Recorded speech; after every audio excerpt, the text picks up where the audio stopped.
నమస్తే, నేను Priya. Welcome to ప్రజా సమాచార న్యూస్. అనకాపల్లి జిల్లా చోడవరం మండలంలో న్యాయ విజ్ఞాన వేదిక మండల న్యాయ సేవాధికార సంస్థ చోడవరం కోర్టు ప్రాంగణంలో నిర్వహించారు. ఈ కార్యక్రమంలో మాట్లాడుతూ సిఐ అప్పలరాజు వారు మరియు కోర్టుకు సంబంధించిన అధికారులు వాయిస్ విద్దాం. అడ్వకేట్స్, ఇక్కడికి వచ్చిన కక్షిదారులు, ఫిర్యాదు అయినా రెస్పాండెంట్ అయినా వీళ్ళందరికీ, అలాగే మా డిపార్ట్మెంట్ వారికి అందరికీ నమస్కారాలు. ఇప్పుడు ఎవ్రీ 3 monthsకి ఒకసారి లోక్ అదాలత్ ఉండేది. ఈసారి కొద్దిగా 6 months అయ్యింది కాబట్టి చాలా ఎక్కువ మంది వచ్చారు. అలాగే ఎక్కువ కేసులు చేస్తున్నాం.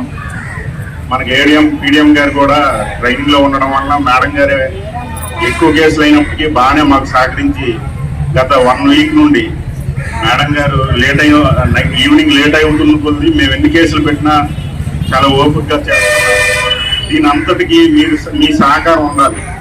మేము కూడా డిపార్ట్మెంట్ వాళ్ళు 10 days నుంచి మొత్తం ఇదే పని మీద ఉన్నాం. అధికారులు అయితే మన అయితే, కానీ మేము ఎంత కృషి చేసినప్పటికీ మీరు సహకరించకపోతే మా కృషి అంతా శూన్యం.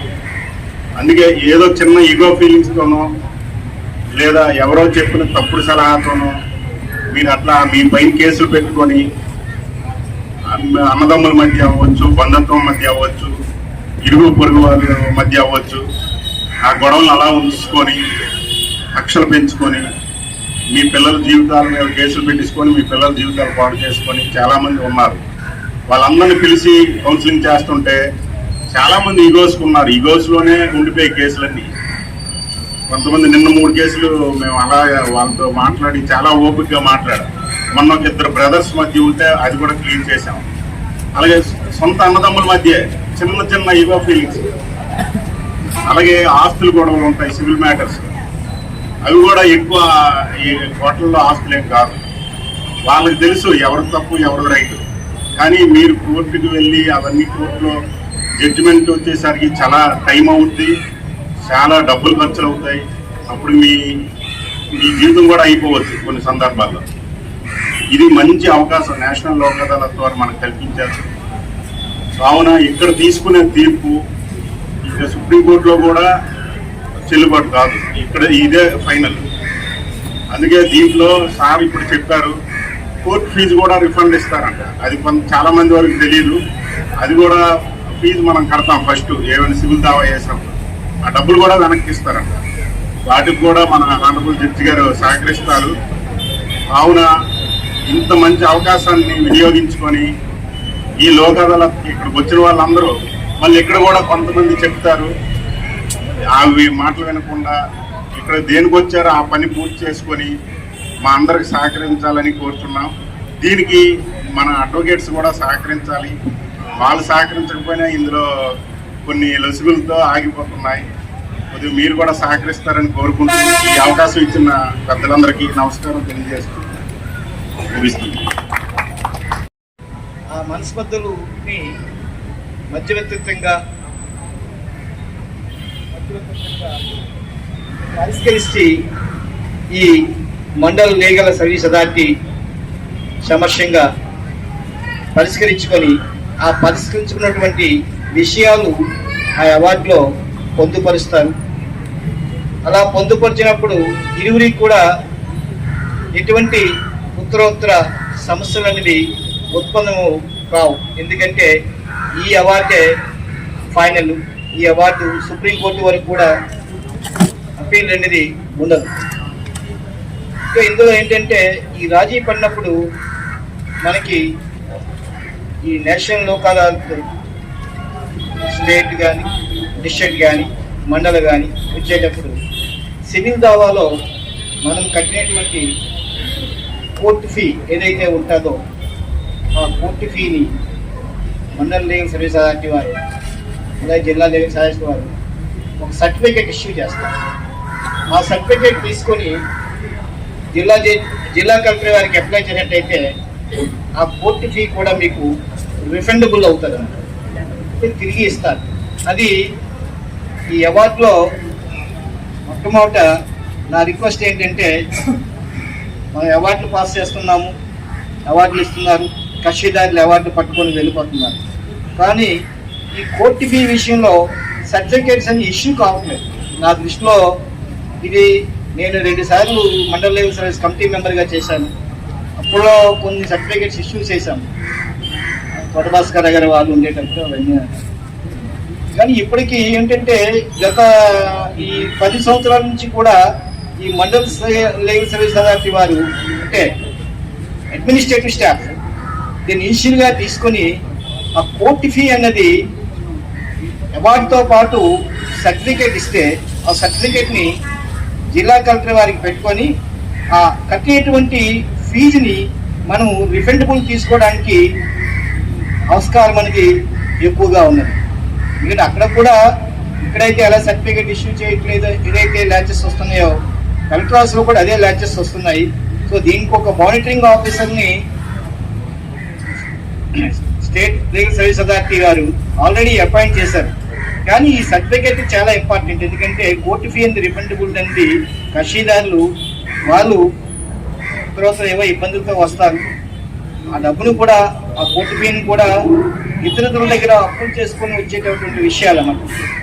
ఇలా అప్పులన్నీ బ్యాంకులో చేయొచ్చు, లేకపోతే వడ్డీ వ్యాపారులు చేయొచ్చు, లేకపోతే వాళ్ళ మిగులు ఆదాయం కావచ్చు. మిగులు ఆదాయం నుంచి ఒకే సమస్య లేదు. కానీ ఏ బ్యాంకుల్లోనూ ఏ వడ్డీ వ్యాపారుల దగ్గర తెచ్చుకునేటప్పుడు ఈ కోర్టు ఫీ అనేది నిశ్శబ్దతగా ఉండిపోతుంది, గవర్నమెంట్ అకౌంట్లో నిశ్శబ్దతగా ఉండిపోతుంది. దీంతో కక్షిదారులు ఆర్థికంగా కొన్ని ఇబ్బందులు సవిచూస్తున్నారు.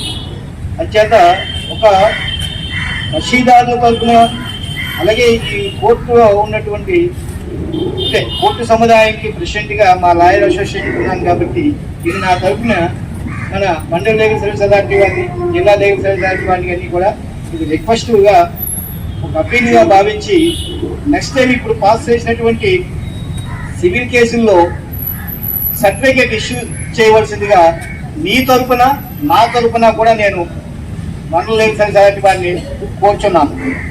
ఇక కక్షిదారు తాలూకా బాధ్యత ఏంటంటే మీకు తెలుసు, ఎక్కడైనా సివిల్ డిస్ప్యూట్లో సూట్ ఫర్ ఇగ్నిషన్ వచ్చేటప్పుడు, అడ్వాన్స్ పొజిషన్ వచ్చినప్పుడు, లేకపోతే సూట్ ఫర్ డెకలరేషన్ వచ్చేటప్పుడు, లేకపోతే ఈజ్మెంట్స్ రైట్ వచ్చేటప్పుడు, అంటే ఈజ్మెంట్స్ రైట్స్ అంటే ఈ రహదారుల దారి కానీ అలాగే పొలాల గట్టుల దారి కానీ బౌండరీస్ని మనము ఈ బౌండరీస్ను ఈ సీజన్ వచ్చేటప్పటికి రైతు వారి వీళ్ళ గట్టు వాళ్ళు వాళ్ళ గట్టు వీళ్ళు చెక్కడము, లేకపోతే కలిపివేయడము, లేకపోతే రహదారులు మూసివేయడము, ఇలాంటి సమస్యలు ఉత్పన్నమవుతున్నప్పుడు న్యాయవాదుల తాలూకా తలుపులు తడతాయి మన పార్టీ.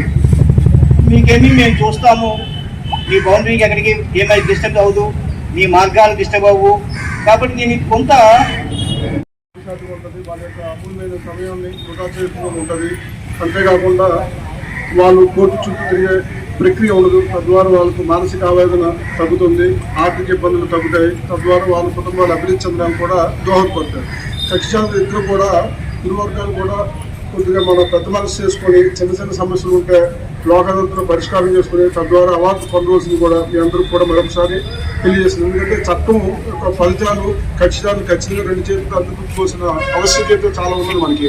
ఎందుకంటే యావత్ భారతదేశంలో మనం దిగువ శ్రేణి కోర్టుల్లో కేసులు చూస్తుంటే రమారమి 4,50,00,000 అంటే 450,00,000 పైచిల కేసులు పెండింగ్ ఉన్నాయి. ఇవన్నీ విచారణ దశలో విచారణ చేసి పూర్తి స్థాయిలో విచారణ జరిగి తీర్పులు రావాలంటే చాలా సమయం పడుతుంది. అంత సమయం తీసుకోవడం వల్ల ఖచ్చితంగా ఇబ్బంది పడతారు. కాబట్టి చట్టంలో విసులుబాటు కలిగింది మనకి. అక్కడ క్రిమినల్ కేసుల్లో అయితే చాలా వరకు కాంపౌండబుల్ కేసెస్ని అన్ని కూడా మనం రాజీ పడవచ్చు. అంతేకాకుండా సివిల్ కేసులు అయితే కూడా ఆల్మోస్ట్ అన్ని కేసులు కూడా రాజీ పడవచ్చు. తద్వారా అందరికీ వాళ్ళ యొక్క కుటుంబ అభివృద్ధికి దోహదపడతాయి. ఈ చట్టం యొక్క ఫలితాలు మీరు అందరూ వాడుకోవాలి. ఈ చట్టం ఈ అవార్డు అనేది సాక్షాత్తు మనం చేస్తే సుప్రీంకోర్టు వారు ఇచ్చిన తీర్పుతో సమానంగా మనం భావించవచ్చు. ఈ అవార్డుని ఎవరు ఛాలెంజ్ చేయడానికి లేదు. అన్లెస్ ఏదైనా ఫ్రాడ్ చేసిన కానీ కోవిషన్ కానీ కంపల్సరీగా ఉంటే తప్పితే కనుక ఈ అవార్డు ఫైనల్. ఈ అవార్డులో ఎవరైనా అవార్డులో రాసుకున్న విషయాల్లో ఎవరైనా ఉల్లంఘిస్తే తద్వారా అది సివిల్ కోర్టు డిగ్రీ కింద భావించి దాన్ని కూడా ఎగ్జిక్యూట్ చేసే అవకాశం ఉంటుంది. తద్వారా ఇరు వర్గాలు కూడా ఈ అవార్డుని ఛాలెంజ్ చేయడానికి సరసమానంగా అవకాశం ఉండదు. కాబట్టి మీరందరూ ఈ విషయాలు గ్రహించి తద్వారా ఈ ఫలితాలందరూ మీరు 2 చేతులతో అందిపుచ్చుకోవాలని మీ అందరికీ మరొకసారి మనవి చేస్తూ మన హానబుల్ ఏడీజే గారిని ఈ సమావేశం నడిపించుకుంటున్నాం. సార్ మన ఫార్మర్ సర్టిఫికేట్ వాళ్ళు వేదిక మీద రావాల్సిందని వాళ్ళని ఆహ్వానిస్తున్నాము. Please sir come. అదేవిధంగా ఇప్పుడు మన ప్రెసిడెంట్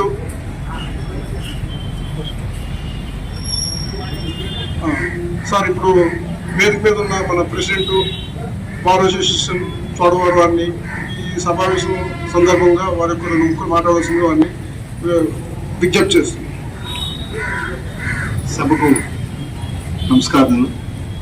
అలాగే సభాధ్యక్షులు అయినటువంటి మన 9th డీజే గారికి, అలాగే మన మండల శ్రీ సభకి చైర్మన్ గారు సత్యజీ గారికి, అలాగే మన ఏడీఎం గారికి, అలాగే సభ చెందినటువంటి సిఏ గారికి నా యొక్క కృతజ్ఞతలు తెలియజేసుకుంటున్నాను.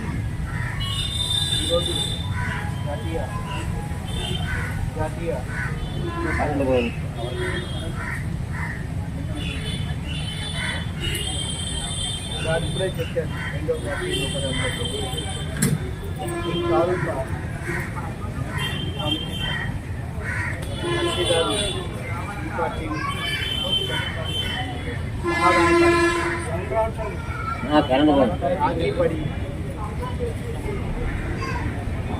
పార్టీ